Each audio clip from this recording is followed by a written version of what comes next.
you? Good, how are you? Good. My name's Mariana. Come on in. Thank you. How are you doing?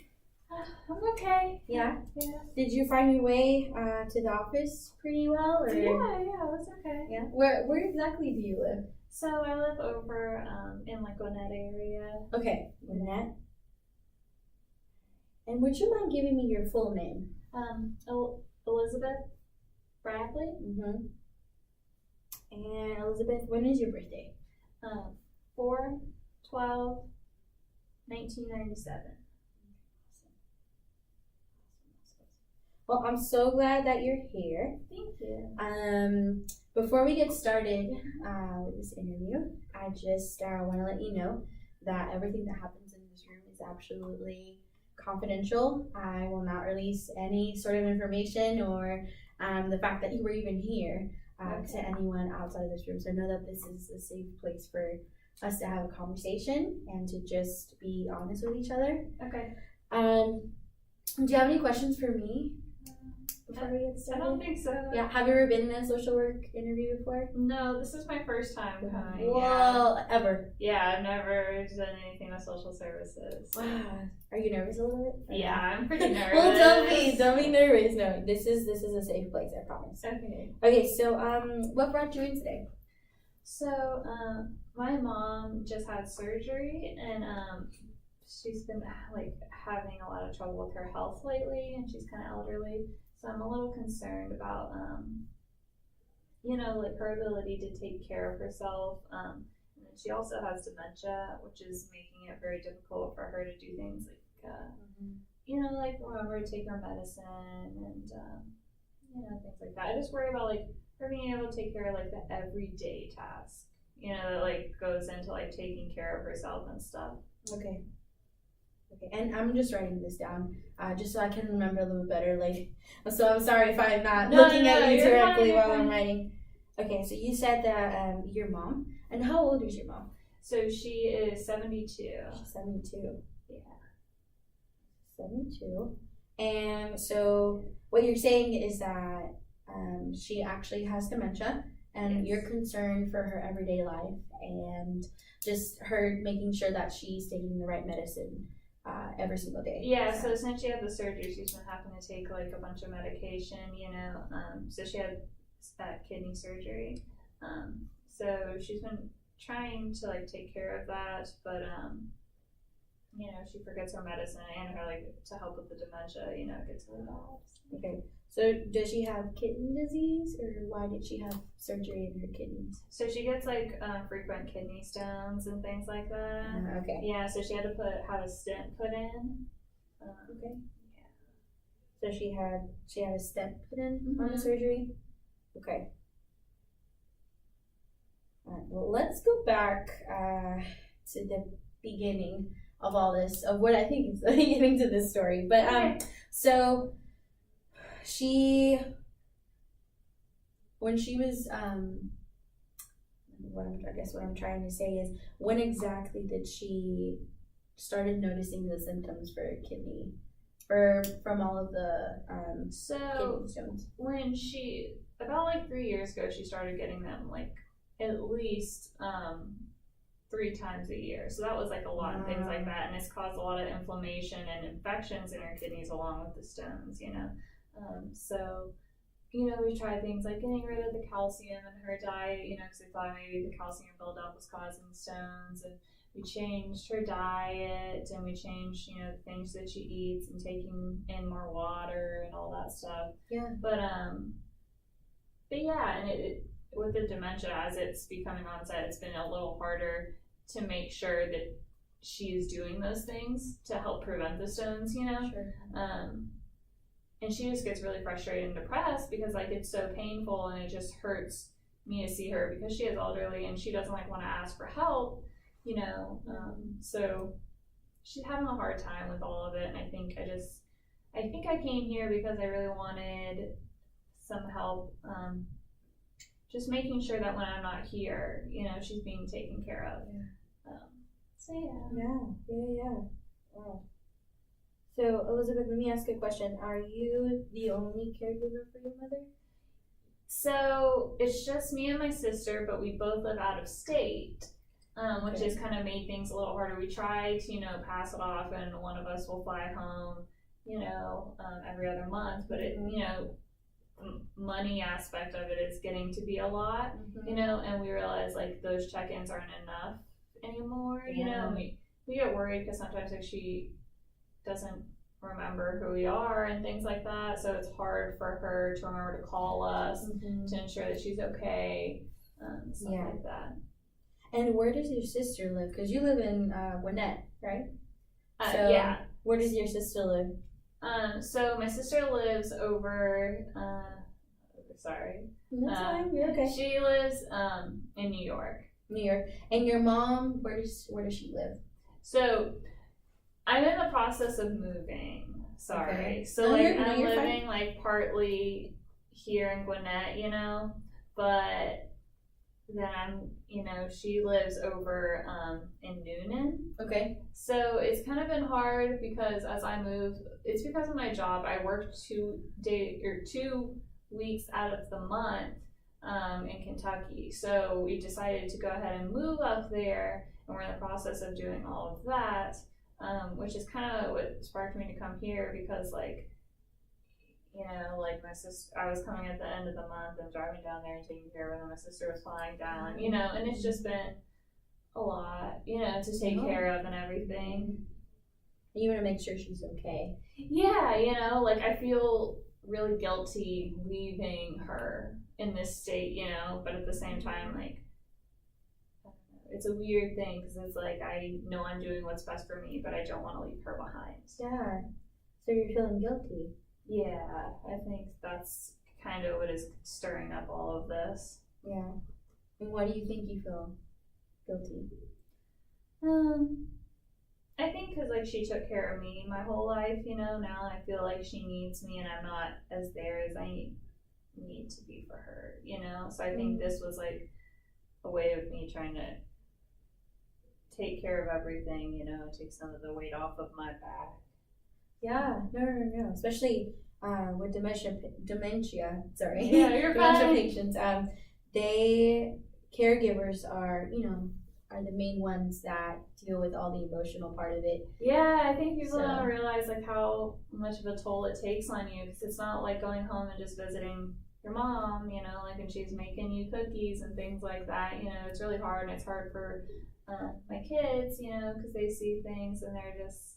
They don't understand like why grandma's not the same all the time. Yeah. And it got to the point where like I didn't want to take them every time I went down, which has been very difficult because then you have to pay for childcare overnight, and it's just becoming a lot. So. Okay. No. So let's go back to the hospital visits when your mom was getting surgery for her kidneys. Were you the only one there, or did your sister come down from New York? So I was the only one there during the surgery, and I was the only one there after the surgery also. So I had to take a week off work to stay with her and things like that. Which, is time I would also like to be spending with my kids, while they're still young, but I feel like I'm being torn between them. Yeah, it's a hard decision. Yeah, it is, because they're both family, Yeah. So, and then also all the traveling and the expenses to do that, right? Yeah, it takes a toll on you. Well, let me applaud you for that because honestly, it's a challenge, and it's something that I can see that you really do care about, and the fact that you're here and you're spending some time out of your day, out of your work week, to come out and seek some help. So let's go back a little bit. Growing up with your mom, how was that? It was pretty good. My mom was super nice. She didn't work when I was younger, so it was kind of just like me, her, and my sister at home most of the time. We kind of, I don't know, she really pushed us to do things. We were involved in like a lot of things, like the environmental clubs around town and things like that. So she, even though she wasn't working, she was still doing a lot. She was still very involved in the community and took a lot of like presidency roles within like local organizations. So I think it's hard for me to see like her kind of slipping away, because I always saw her as like a powerful figure, you know. She's a super mom like you. Yeah. Okay, so she's very involved, and if you do mind me asking, I haven't heard you say anything about your dad. Do you know what's the situation with your? So my dad left when I was about 4, and we just haven't heard from him. So you know, these are the times where I wish, you know, he would have been around, and you know, and my mom never dated again or anything like that. She just took care of us, you know. And he would pay, you know, like the child support and things like that, but you know, it's still not the same. Yeah. How does that how do you think that affects your children? Do you see anything that I know it's kind of hard for them because on my husband's side, they have both grandparents, you know, and they're still very active and healthy, and I think it's hard for them that their only grandparent on my side, you know, is so sick, and you know, they're not able to like build those bonds that you do, you know, doing grandma things, you know, because she's not capable. And I don't want them to like look at her in a negative light, which I think is why I've tried to kind of stop taking them over there, you know, as much, because I don't want them to be like scared of their grandma or something like that. Yeah, you know? Yeah. No, I totally see that. Well, we kind of just jumped around everywhere for a little bit. But I think that there's a lot of ways that we can look at this situation, and know that you have come to the right place. And I think that, you know, we have gotten a good idea of just the situation. But I do want to ask you, since I noticed that you were getting a little, you know, upset, just on the fact that I feel like when we were talking about you being the only one to take care of your mom, how does that make you feel? It feels like, you know, like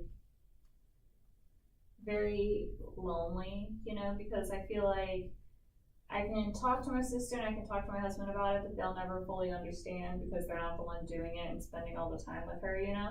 Yeah, because you're right there. Yeah, it's really hard because I feel like, you know, like, because I'm spending all this time, I'm not spending more time with them and like building friendships and building community, you know, for myself, which I think is taking a big emotional toll on me. Especially since you're moving. Yeah. Soon and all that, right? We want to take care of her.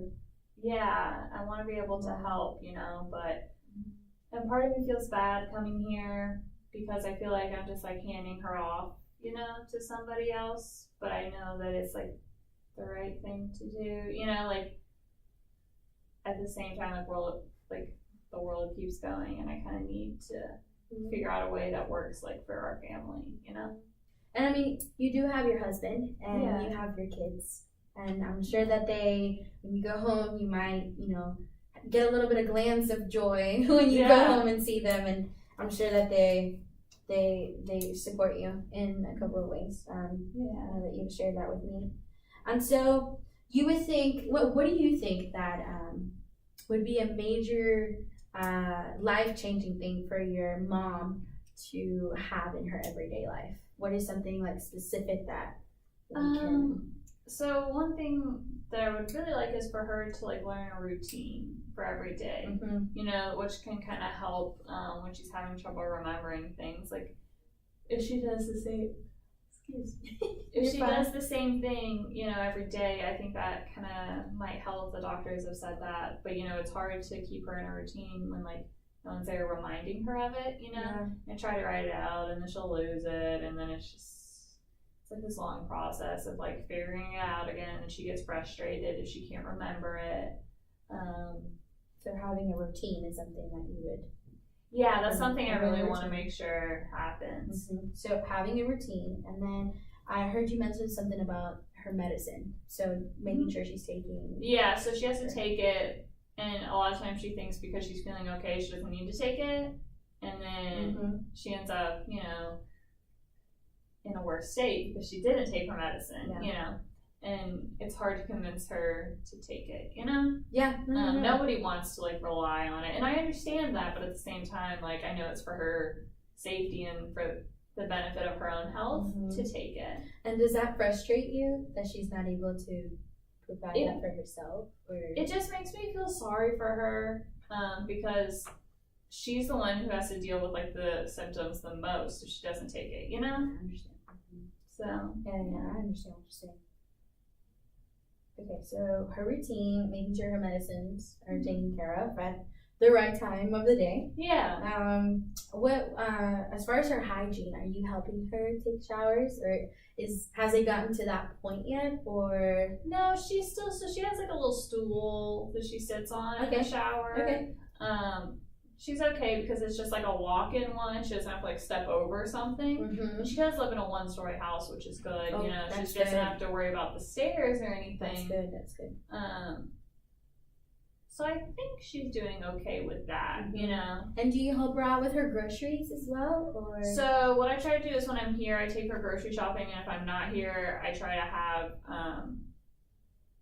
what are those things called? You know, like the Instacart services where I just send it to her house. Oh, that's good. Which is still kind of hard because she has to put it away, you know, but that's the best I can do, you know, with what the situation we have right now. And it also costs a little bit, it's a little bit more expensive to do than to actually. Yeah, it's more expensive. It's like $11 extra every time. Then also, that means I'm paying for her groceries, you know, on top of like my own groceries for my own family. Exactly. Which is a lot. So. And is she currently receiving any sort of like federal aid or something like that? No, she just has her retirement money. So she did retire? Yes. Okay. Yeah, like she worked before we were born, and then later on in our lives, and she was able to save up some money for retirement. And does your mom have any siblings? By any chance? So she had a sister who passed away about 3 years ago. Okay, so she's like, all she has is you and your sister. Yeah. Right? Yeah. I understand what you're saying. Must be a lot of weight. Yeah. Yeah, I completely see that. Okay, well, I think that we can definitely find some sort of aid for you in your home. Okay. I will try and we'll get in contact with just some local services. I'm sure that we can find some sort of federal aid to provide you some help with purchasing the groceries. Oh. Yeah. So like monetary help with. Oh. Yeah, exactly. Okay. So that way you're only taking care of your family. And also making sure that she's being taken care of, even though you're going to be moving to Kentucky, right? Yeah. So that, and then also we can there's always some sort of program where they have volunteers come into the house based with an agency. So they have a specific agency where they come and do they're called home helpers. And they come and they put away the groceries, they make sure that they're safe, their medicines are taken care of. And so since you said she's retired, does she have any actual medical insurance? Yeah, she does have insurance. She does have medical insurance. Okay. Yeah. Okay, that's great. Most of the agencies require for patients to have medical insurance. And so once they have that, they're able to provide those services through volunteers. And they're super cool because most of them are like very energetic and they bring a lot of life inside the home. So that way you'll feel secure when you're in Kentucky and your sister, you know. So that way you can alleviate some of the things. But I think one of the goals that I'm gonna just offer to you is how often do you spend time with your kids? Like a week?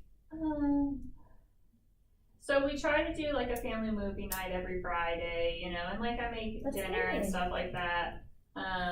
and we all eat together, but you know, like the actually like quality time that I want, it probably only happens, you know, on the weekends. On the weekends? Yeah. That's awesome. I'm glad you're doing that. I'm glad that you're spending some time for yourself and with your kids. But I think I got a really good picture of where we're at. Are you available to come in next week? Or in a week or two? Or because I know that you're working, and so I don't want to. No. This is something I definitely want to like make a priority for. Okay. You know. No, that's awesome. So I will give you a call. Okay. And we will schedule your next appointment, and hopefully we can set some goals together and just talk a little bit more of what it would look like. Okay. With your mom. So thank you so much for stopping by. I appreciate it. Yeah, no problem. So I'll leave you to the front. Okay, thank you.